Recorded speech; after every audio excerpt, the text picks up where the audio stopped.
John Felt here. Welcome to the weekly weather briefing.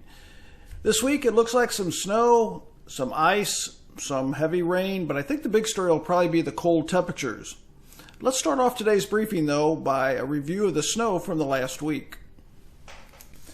Well, we had 3 bands of snow. The first came last weekend, right here, some really heavy snow. The big event last week was the snowstorm that really went all the way from Texas up into the northeast U.S. And finally, late in the week, we had a band of snow that crossed across this region right here. In addition, quite a bit of severe storm activity along the Gulf Coast, red being tornadoes. Now, if you look closely at that last graph as far as snow, you might have noticed that the snow just missed New York City, and we're already the second latest for the first measurable snow, and very soon it'll be an all-time record. So really a reprieve in snow for the New York area. But we did have quite a bit of rain in the area. You can see a couple inches of rain in parts of the Northeast, heavy snow in the Southeast U.S., and heavy precipitation in parts of the West, mainly in the form of snow. Now, as far as snow water equivalents go, look at the Northeast U.S., quite a bit on the ground. And the North Central U.S., it looks like anywhere from 2 to even up to 5 inches of liquid water equivalent. And as we go through the next 30 to 60 days, we need to keep a really close eye on that. And that's because of the potential for spring snowmelt flooding. Now, this would have been a pretty good scenario as far as melting some of the snow, a managed snow melt, melting some of the snow during the day, refreezing at night, but that's changed quite a bit with a lot of cold air over that region at the current time. So as far as rivers go, the Northeast U.S. is running pretty high. Anything in blue dots is running high. Because of the atmospheric river, we're also high in California and along parts of the Gulf Coast and in this region. Now, remember a while back we were talking about low flows on the lower Mississippi. We're not getting much input from the upper Mississippi, but we've had a lot of increase in flow from the Ohio, and that's why Memphis is now almost at 15 feet. You might remember not too long ago it was at like -5. So we have a reprieve from those very low flows on the lower Mississippi. Okay, let's take a look at the big picture. Here's that colorful plot that I've been looking at. It seems like it's working out pretty good as a general predictor. Again, as sort of repeating here, the brighter shades here, oranges, that's a weak polar vortex or weak stratospheric winds. And blue is strong, so we have a quick transition here ahead. Remember, when they're weak, it allows cold air to spill south, mainly over the central and eastern U.S.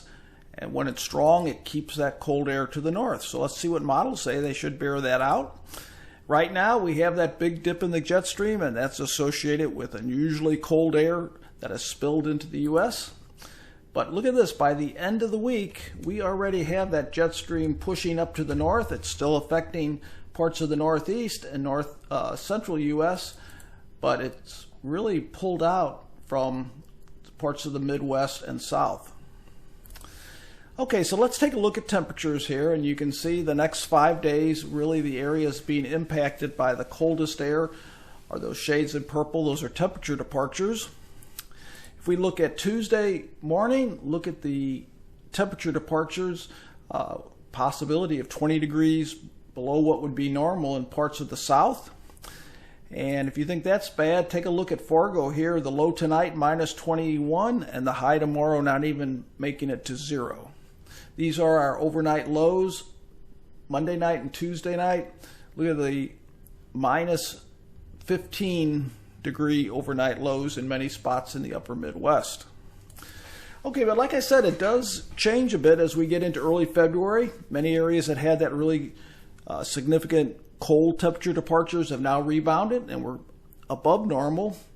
What lags? Well, areas with snow on the ground. Now, there is a little bit of a dip in the jet stream in those areas, but the role of that dense snow cover also in the northeast here in the upper Midwest is being influenced by the snow on the ground. You can't warm up a whole lot as that energy goes into melting snow, or in this case, probably not much melt due to the temperatures.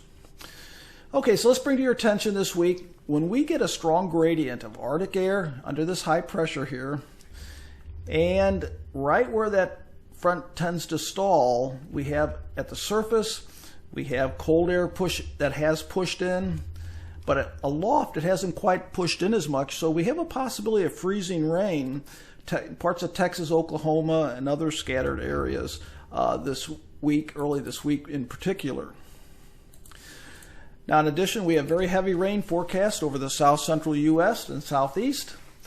Enhanced risk of runoff today, and this could definitely lead to some rises in rivers in those areas because we've had repeated rainfall.